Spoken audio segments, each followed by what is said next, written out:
நிலையற்ற வாழ்வில் நிஜங்களை அறியவும், தனித்துவமான மனிதனை உலகில் உருவாக்கவும், மாறாத உண்மைகளோடு உங்கள் தனியொருவர்.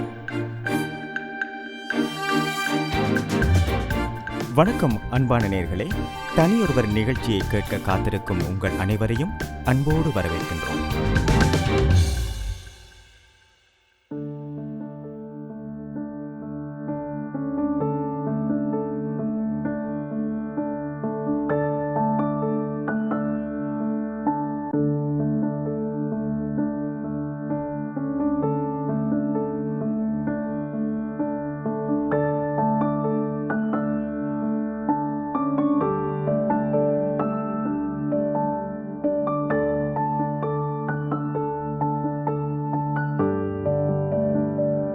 கிறிஸ்தேசுவே என் நம்பிக்கை, கீதம் வெளிச்சம் என் பலன், இம்மூலைக்கல் அசையாதே, பெருமழை புயல் காற்றிற்கும் ஒப்பில்லாத மாண்பரே, என் பயங்கள் நீக்கினதே, எனக்கெல்லாம் என் இயேசுவே, அவரது அன்பு போதுமே.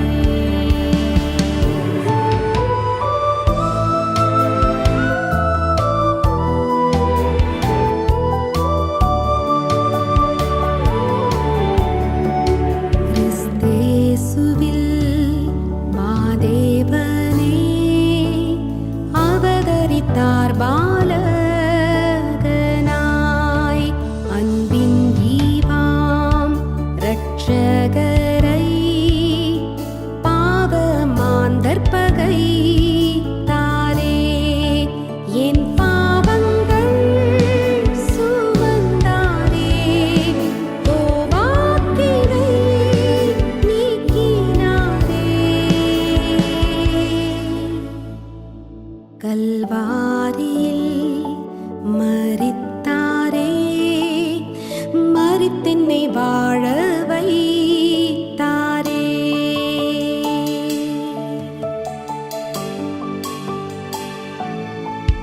கல்லறையில் சடலமாய் ஒளியை இருள் சூழ்ந்ததே, மகிமையாய் உயிர்த்தாரே, மரணத்தை வென்றெழுந்தாரே, என் பாவத்தின் சாபங்களை நீர் நீக்கினீர் என் இயேசுவே.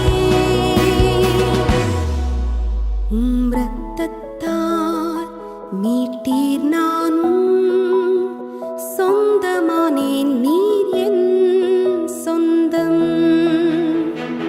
சாவின் பயம் நீக்கினதே, என்னில் உள்ள உம் வல்லமை, உம் சார்பில் நான் விழுந்தேனே, என் காலங்கள் உம் கையில், ஏதோ என்னை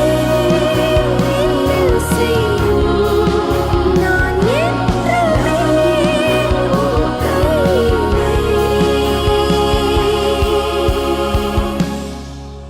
விண்ணவரை சேரும் வரை அவரது வல்லமை காக்குமே, விண்ணவரை நான் சேரும் வரை அவரது வல்லமை காக்குமே.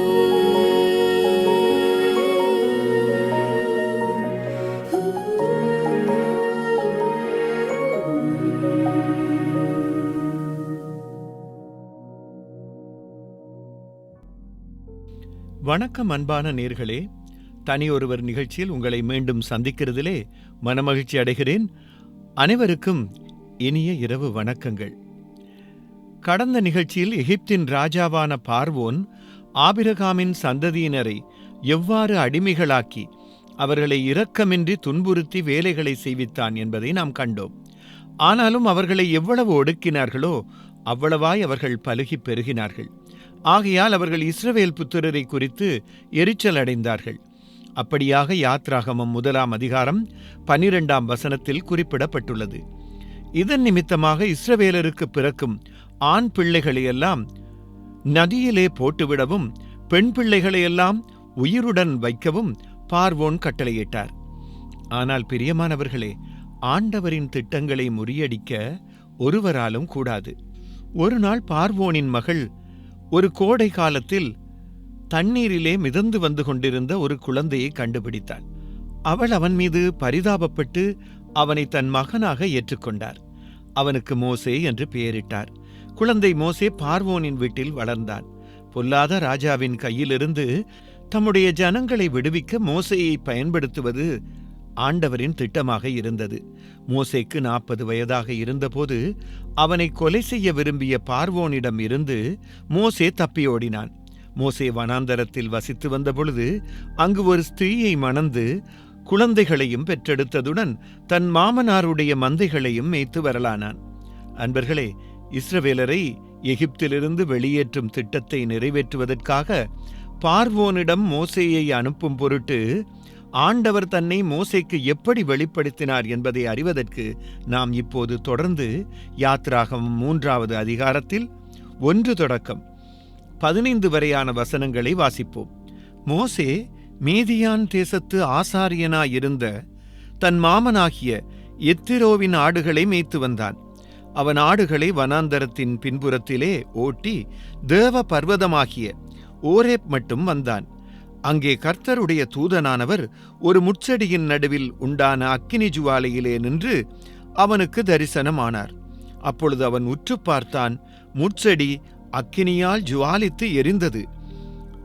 அது வெந்து போகாமல் இருந்தது. அப்பொழுது மோசே, இந்த முட்செடி வெந்து போகாதிருக்கிறது என்ன? நான் கிட்ட போய் இந்த அற்புத காட்சியை பார்ப்பேன் என்றான். அவன் பார்க்கும்படி கிட்ட வருகிறதை கர்த்தர் கண்டார். முட்செடியின் நடுவிலிருந்து தேவன் அவனை நோக்கி, மோசே, மோசே என்று கூப்பிட்டார். அவன், இதோ அடியேன் என்றான். அப்பொழுது அவர், இங்கே கிட்டிச் சேராயாக, உன் கால்களில் இருக்கிற பாதரட்சையை கழற்றிப் போடு, நீ நிற்கிற இடம் பரிசுத்த பூமி என்றார். பின்னும் அவர், நான் ஆபிரகாமின் தேவனும் ஈசாக்கின் தேவனும் யாக்கோபின் தேவனுமாகிய உன் பிதாக்களுடைய தேவனாயிருக்கிறேன் என்றார். மோசே தேவனை நோக்கி பார்க்க பயந்ததினால் தன் முகத்தை மூடிக்கொண்டான். அப்பொழுது கர்த்தர், எகிப்தில் இருக்கிற என் ஜனத்தின் உபத்திரவத்தை நான் பார்க்கவே பார்த்து, ஆலோட்டிகளின் நிமித்தம் அவர்கள் இடுகிற கூக்குரலை கேட்டேன். அவர்கள் படுகிற வேதனைகளையும் அறிந்திருக்கிறேன். அவர்களை எகிப்தியரின் கைக்கு விடுதலையாக்கவும் அவர்களை அந்த தேசத்திலிருந்து நீக்கி கானானியரும் ஏத்தியரும் எமோரியரும் பெரிசியரும் ஏவியரும் எபீசியரும் இருக்கிற இடமாகிய பாலும் தேனும் ஓடுகிற நலமும் விசாலமுமான தேசத்தில் கொண்டு போய் சேர்க்கவும் இறங்கினேன். இப்பொழுதும் இஸ்ரவேல் புத்திரரின் கூக்குரல் என் சந்நிதியில் வந்து எட்டினது. எகிப்தியர் அவர்களை ஒடுக்குகிற ஒடுக்குதலையும் கண்டேன். நீ இஸ்ரவேல் புத்திரராகிய என் ஜனத்தை எகிப்திலிருந்து அழைத்து வரும்படி உன்னை பார்வோனிடத்துக்கு அனுப்புவேன், வா என்றார். அப்பொழுது மோசே தேவனை நோக்கி, பார்வோனிடத்திற்குப் போகவும் இஸ்ரவேல் புத்திரரை எகிப்திலிருந்து அழைத்து வரவும் நான் எம்மாத்திரம் என்றான். அதற்கு அவர், நான் உன்னோடே இருப்பேன். நீ ஜனத்தை எகிப்திலிருந்து அழைத்து வந்தபின் நீங்கள் இந்த மலையில் தேவனுக்கு ஆராதனை செய்வீர்கள். நான் உன்னை அனுப்பினேன் என்பதற்கு இதுவே அடையாளம் என்றார். அப்பொழுது மோசே தேவனை நோக்கி, நான் இஸ்ரவேல் புத்திரரிடத்தில் போய் உங்கள் பிதாக்களுடைய தேவன் உங்களிடத்தில் என்னை அனுப்பினார் என்று அவர்களுக்குச் சொல்லும்போது அவருடைய நாமம் என்ன என்று அவர்கள் என்னிடத்தில் கேட்டால் நான் அவர்களுக்கு என்ன சொல்லுவேன் என்றான். அதற்கு தேவன், இருக்கிறவராக இருக்கிறேன் என்று மோசேயுடனே சொல்லி, இருக்கிறேன் என்பவர் என்னை உங்களிடத்துக்கு அனுப்பினார் என்று இஸ்ரவேல் புத்திரரோடே சொல்வாயாக என்றார். மேலும் தேவன் மோசேயை நோக்கி, ஆபிரகாமின் தேவனும் ஈசாக்கின் தேவனும் யாக்கோபின் தேவனுமாயிருக்கிற உங்கள் பிதாக்களுடைய தேவனாகிய கர்த்தர் என்னை உங்களிடத்துக்கு அனுப்பினார் என்று நீ இஸ்ரவேல் புத்திரருக்கு சொல்வாயாக. என்றைக்கும் இதுவே என் நாமம், தலைமுறை தலைமுறைதோறும் இதுவே என் பேர் பிரஸ்தாபம். எனக்கு அன்பானவர்களே, சீனாய் மலையில் எரியும் புதரிலிருந்து மோசேயிடம் சொன்னவைகள் மூலம் அவருடைய தன்மை பற்றி குறைந்தது 4 விடயங்களை நாம் கற்றுக்கொள்ளலாம். முதலாவதாக, ஆண்டவர் பரிசுத்தர். அவர் பரிசுத்தர் என்று அறிகின்றோம். எரியும் புதரின் அக்கினி சுவாலைகளை மோசே கண்டபோது அவன் அதை விசாரிக்கும்படி அருகில் வந்தான். ஆண்டவருடைய குரலை கேட்டு மோசே பயந்து நடுங்கினான்.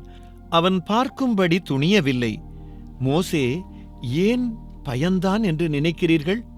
ஏனென்றால் அவன் பரிசுத்தராகிய ஆண்டவர் முன்னிலையில் நின்று கொண்டிருந்தார். ஆண்டவர் மோசேயிடம், இங்கே கிட்டிச் சேராயாக, உன் கால்களில் இருக்கிற பாதரட்சையை கழற்றிப் போடு, நீ நிற்கிற இடம் பரிசுத்த பூமி என்று கூறி தனது பரிசுத்தத்தை அறிவித்தார். சிநேகிதர்களே, உண்மையிலேயே அக்கினி ஜுவாலையில் மோசேக்கு தோன்றிய ஆண்டவர் பரிசுத்தர். அவருடைய பரிசுத்தத்தை அனைவரும் அங்கீகரிக்க வேண்டும் என்று ஆண்டவர் விரும்புகிறார். ஆண்டவரின் முன்னிலையில் நிற்கும் தேவதூதர்களைப் பற்றி வெளிப்படுத்தல் 4ஆம் அதிகாரம் 8ஆம் வேதவசனம் இவ்வாறு கூறுகின்றது. அவைகள் இருந்தவரும் இருக்கிறவரும் வருகிறவருமாகிய சர்வ வல்லமையுள்ள தேவனாகிய கர்த்தர் பரிசுத்தர், பரிசுத்தர், பரிசுத்தர் என்று இரவும் பகலும் ஓய்வில்லாமல் சொல்லிக் கொண்டிருந்தேன். ஆம் அன்பர்களே, தேவதூதர்கள் தேவனுடைய பரிசுத்தத்தை அங்கீகரிக்கின்றார்கள். இன்று எனக்கு செவிசாய்த்துக் கொண்டிருக்கும் எனக்கு அன்பானவர்களே, ஆண்டவருடைய பரிசுத்தத்தை நீங்கள் அங்கீகரிக்கின்றீர்களா? இதன் பொருள் என்ன என்பதை பற்றி கொஞ்சம் சிந்திக்கலாம். முன்னே பாடங்களில் நாம் ஏற்கனவே பார்த்ததன்படி ஆண்டவருடைய பரிசுத்தமானது ஆதாமையும் ஏவாளையும் பாவம் செய்ததன் பின்பதாக சொர்க்கத்தின் தோட்டத்திலிருந்து வெளியேற வழிவகுத்தது. ஆண்டவருடைய பரிசுத்தம் காயின் தியாகத்தை நிராகரிக்க காரணமாக அமைந்தது. ஆண்டவருடைய பரிசுத்தம் நோவாவுடைய நாட்களில் ஜனங்களை வெள்ளத்தால் அழிக்கச் செய்தது. அடுத்தடுத்த காலகட்டத்தில் ஆண்டவர் உலக மொழியை கலந்து ஆண்டவருக்கு எதிராக கிளர்ச்சி செய்ய முயன்ற பாபிலோன் ஜனங்களை சிதறடிக்க வைத்தது. ஆபிரகாம் காலத்தில் ஆண்டவருடைய பரிசுத்தம் துன்மார்க்கத்தில் இன்பம் கொண்டிருந்த சோதோம் ஜனங்கள் மீது வானத்திலிருந்து அக்கினியை பொழியச் செய்தது. எனது அருமை நண்பர்களே, துரதிர்ஷ்டவசமாக இன்று வரை பெரும்பாலானோர் ஆண்டவரின் பரிசுத்தத்தை மறந்துவிட்டனர். ஆண்டவர் யார் என்று அவர்கள் புரிந்து கொள்ளவில்லை. அவருடைய முழுமையான தூய்மையை அவர்கள் அங்கீகரிக்கவில்லை. ஜனங்கள் பாவத்தை கடைப்பிடிப்பதும் அதில் மகிழ்ச்சி அடைவதும் நாம் காண்கின்ற ஒன்று. மதத்தை ஒரு ஆடை போல அணிந்து ஆண்டவரின் சத்தியத்தை புரிந்து கொள்ளாமல், பரிசுத்த வேதாகமத்தை அறியாது ஜனங்கள் ஆண்டவருடைய பரிசுத்தத்தை உதாசீனப்படுத்துவதை நாங்கள் காண்கிறோம். பலரும் ஆண்டவரின் பெயரை நேர்மையற்ற வெளிப்பாடுகளில் பயன்படுத்துகின்றார்கள். ஆண்டவருடைய விருப்பம் அவர்களிடமிருந்து வெகு தொலைவில் இருக்கின்ற போதும் ஆண்டவருக்கு சித்தமானால் என்று சொல்வதன் மூலம் அவர்கள் ஆண்டவருடைய பெயரை வீணாக அழைக்கின்றார்கள். ஜனங்களுடைய மனம் ஆண்டவருடைய பரிசுத்தத்தை புரிந்து கொள்ள தவறியதை நாங்கள் காண்கிறோம். அவர்கள் ஆண்டவருக்கு முன்பாக தங்களுடைய நீதியை நிலைநாட்டும்படிக்கு முற்படுகின்றார்கள். ஆண்டவருடைய நீதியுள்ள இரட்சிப்பின் வழியை மறுக்கும் அவர்கள் நீடித்த உபவாசங்கள், தொடர்ச்சியான ஜெபம், மதம் சார்ந்த கொண்டாட்டங்களை கடைப்பிடிப்பதன் மூலமும் அல்லது கழுவி சுத்தம் செய்வதன் மூலமும் ஆண்டவருக்கு முன்பாக தன்னை தூய்மையாக்க முடியும் என்று சிலர் நினைக்கின்றார்கள். ஆனால் தீர்க்கதரிசிகள் எழுத்துக்களில் நாம் தெளிவாக காண்கிறபடிக்கு இதுபோன்ற வெளிப்புற செயல்களில் ஆண்டவரை திருப்திப்படுத்த முடியாது.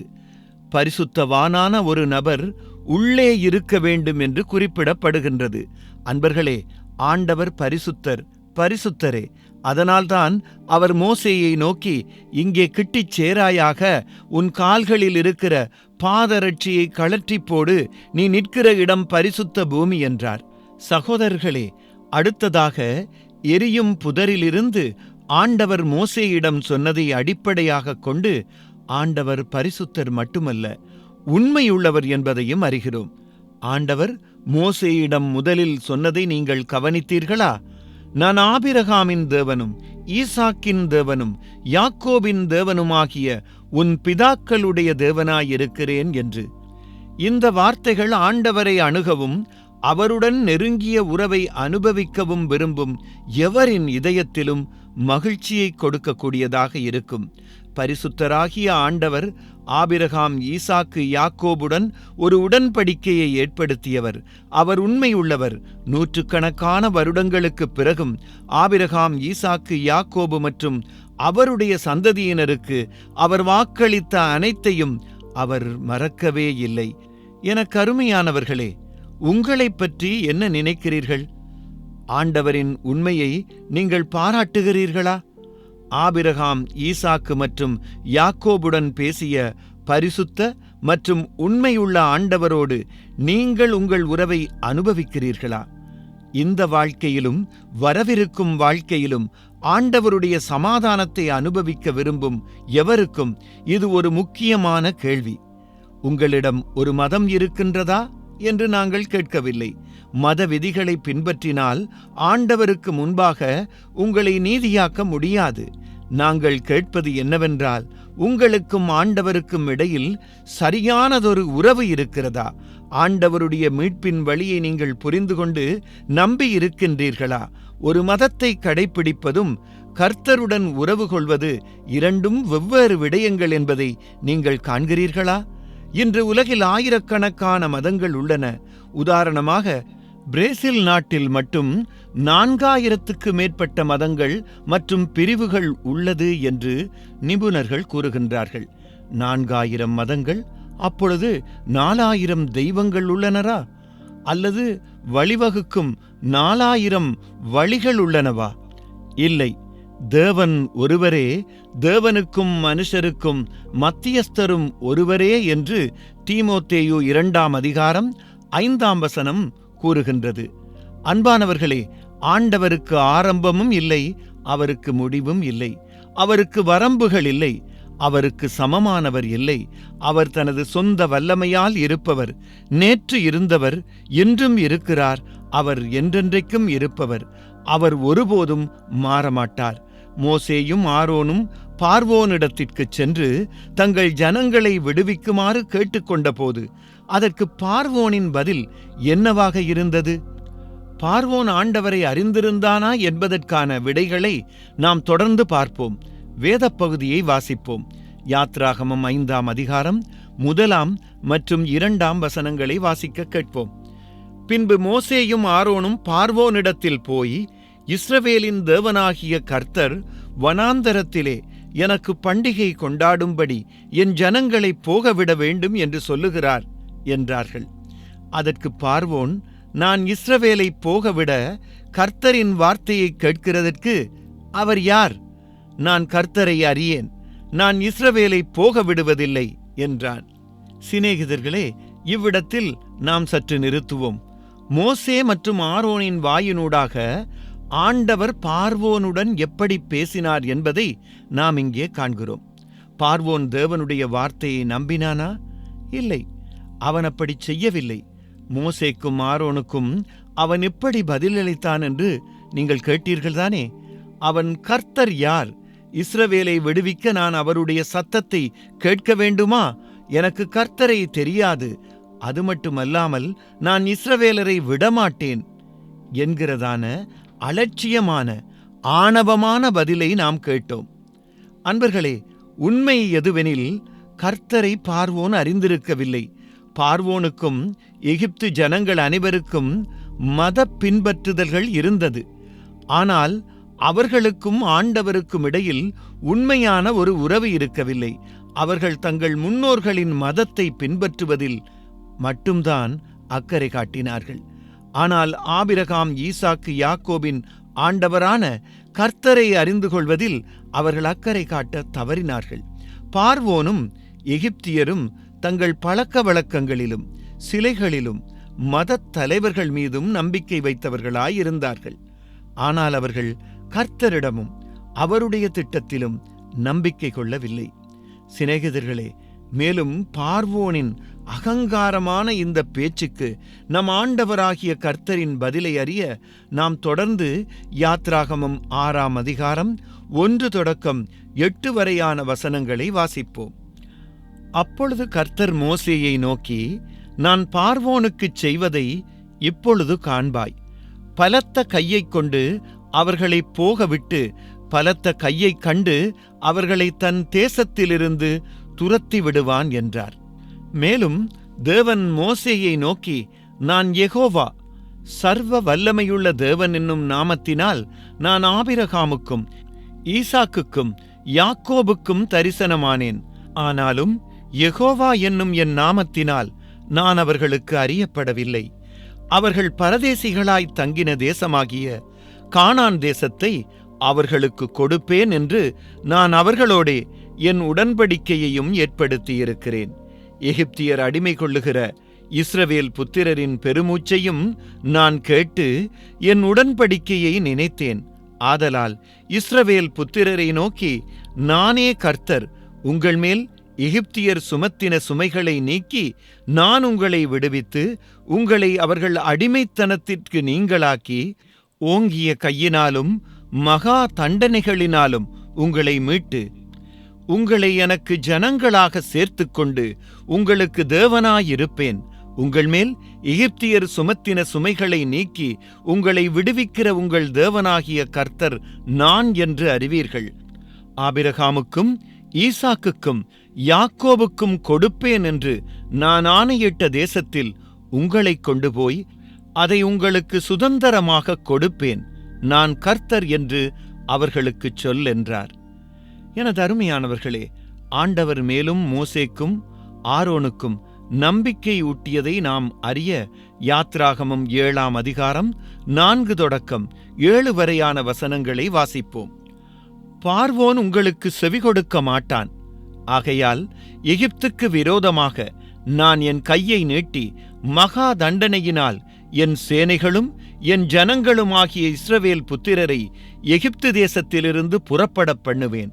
நான் எகிப்தின் மேல் என் கையை நீட்டி இஸ்ரவேல் புத்திரரை அவர்கள் நடுவிலிருந்து புறப்படப் பண்ணும்போது நானே கர்த்தர் என்று எகிப்தியர் அறிவார்கள் என்றார். மோசேயும் ஆரோனும் கர்த்தர் தங்களுக்கு கட்டளையிட்டபடியே செய்தார்கள். அவர்கள் பார்வோனோடே பேசும்போது மோசேக்கு 80 வயதும் ஆரோனுக்கு 83 வயதுமாயிருந்தது. பிரியமான சகோதரர்களே, பார்வோனையும் எகிப்து ஜனங்களையும் கர்த்தருடைய வல்லமையினாலும் அற்புதமான காட்சிகளினாலும் அவர் நியாயம் தீர்க்க திட்டமிட்டார்.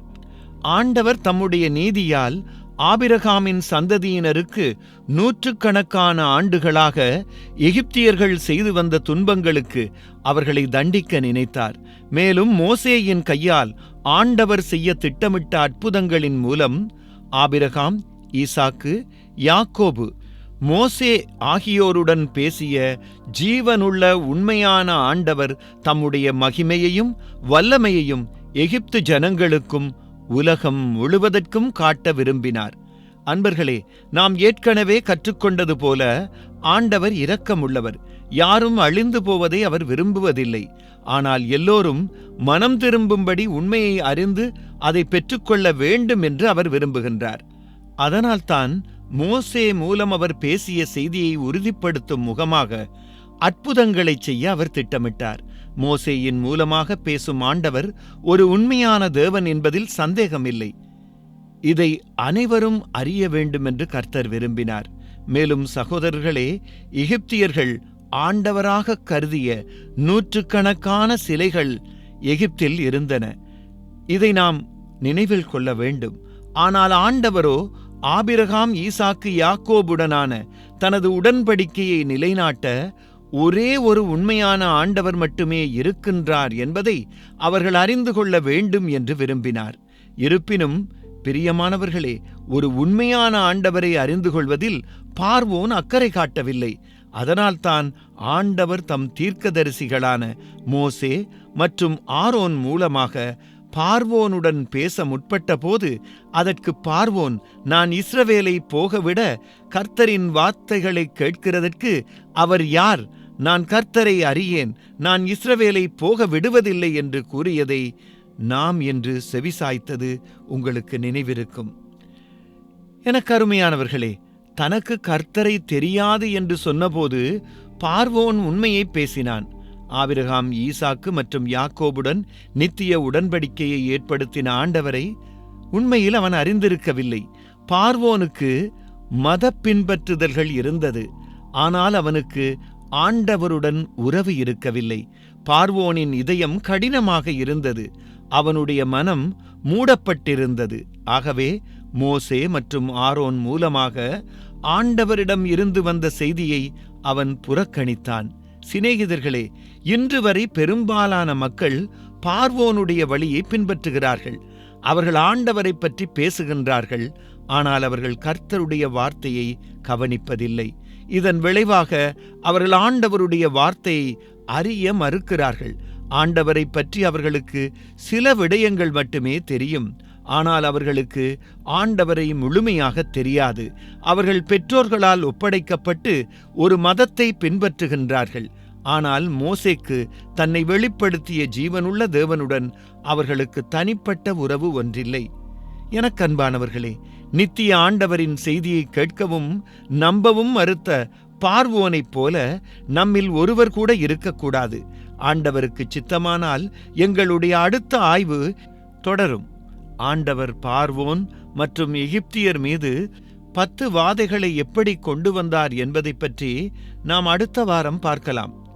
அது மிகவும் சுவாரஸ்யமானதாக இருக்கும். ஏனென்றால் ஒவ்வொரு வாதைகளின் பின்னும் பார்வோன் எப்படி நடந்து கொண்டான், அந்த நாட்டு மக்கள் எப்படியாக அதற்கு முகம் கொடுத்தார்கள், இது எப்படிப்பட்ட அழிவாக இருந்தது, அதிலிருந்து இஸ்ரவேல் மக்கள் எப்படியாக காக்கப்பட்டார்கள், அவர்களும் இந்த வாதைக்குள்ளே அகப்பட்டார்களா? இந்த முழு விவரங்களையும் நாங்கள் தொடர்ந்து அடுத்த வாரம் கேட்கலாம். ஆகவே தயவு கூர்ந்து அடுத்த வாரமும் தொடர்ந்து இந்த நிகழ்ச்சியிலே இணைந்து கொள்ளுங்கள்.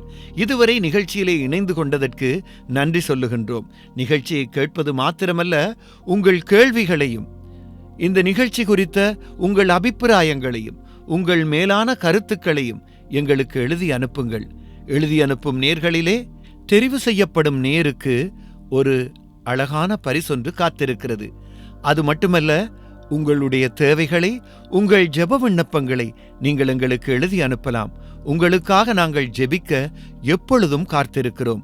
நீங்கள் வாட்ஸ்அப் மூலமாகவோ, குறுஞ்செய்தி மூலமாகவோ, கடிதம் மூலமாகவோ அல்லது தொலைபேசியூடாகவோ எங்களோடு இணைந்து கொள்ளலாம். உங்கள் ஒவ்வொருவருக்காகவும் நாம் ஜெபிக்கலாம் என்று நினைக்கிறோம். ஜெபிப்போமா?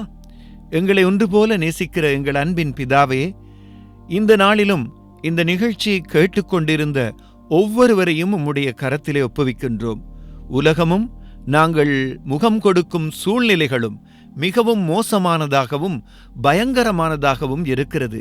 இந்த வேளை இந்த நிகழ்ச்சியை கேட்ட அநேக நேயர்கள் கூட பயத்தினாலும் கவலையினாலும் பல்வேறு போராட்டங்களினாலும் பதைபதித்துக் கொண்டிருக்கலாம். அப்படிப்பட்டவர்களுடைய நிலைமையை காண்கிற தேவனாகிய நீர் அவர்களுக்கு சமாதானத்தை கொடுக்கக்கூடிய தேவனென்றும், ஜெபிக்கும் பொழுது கேட்டு பதில் கொடுக்கக்கூடிய தேவனென்றும் அவர்கள் புரிந்து கொள்ள அவர்களுக்கு நீர் உதவி செய்யும். கடினமான உள்ளங்களை உடைத்து இவர்கள் ஒவ்வொருவருக்காகவும் தன் ஜீவனையே கொடுத்த எங்களுடைய மீட்பெரும் இரட்சகரும் ஆண்டவருமாகிய இயேசு கிறிஸ்துவை அறிந்து கொள்ள அவர்களுக்கு ஒரு வாய்ப்பை கொடும். கேட்டுக்கொண்டிருந்த ஒவ்வொருவருக்காகவும் நன்றி சொல்லுகிறோம்.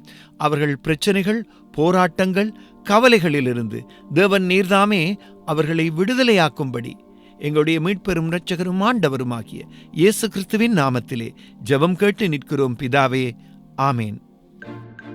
நிகழ்ச்சி குறித்ததான உங்கள் கருத்துக்களை எழுதி அனுப்ப எங்கள் முகவரி TWR லங்கா, தபால் பெட்டி இலக்கம் 2, புத்தளம். TWR லங்கா, தபால் பெட்டி இலக்கம் 2, புத்தளம்.